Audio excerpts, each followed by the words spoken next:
ai datorii sau poate doar probleme cu băieții. Nu poți fugi, nimeni nu știe să te ajute. Nu poți să știi prea sigur cine o să te asculte. Când vrei să multe și nu doar femei, la ex în sute. Nu te baza pe gay, unii vorbesc mult, dar nu fac nimic.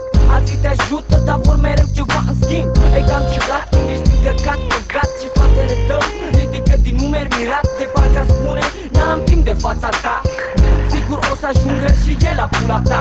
Nu plânge, nimeni nu vrea mila ta. Colega, ești singur în lumea ta.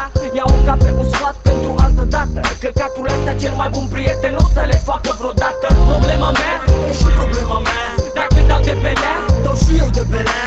Tu ești prietenul meu, așa a fost mereu. Cât timp suntem împreună, nimic nu e greu. Problema mea e și problema mea. Dacă dau de belea, dau și eu de belea. Tu ești prietenul meu, așa a fost mereu. Cât timp suntem împreună, nimic nu e greu. Atât de bun prieten încât și atunci când e evident vreau să cred și încerc să te îndrept.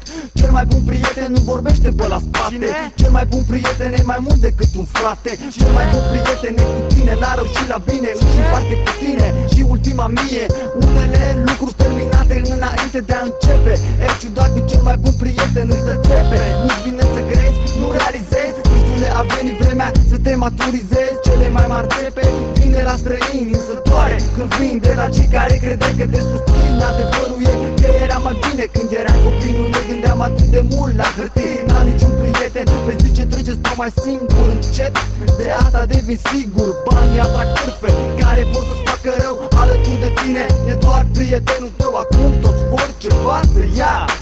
Ce pula mea costă atât de mult prietenia când toți știu că e falsă.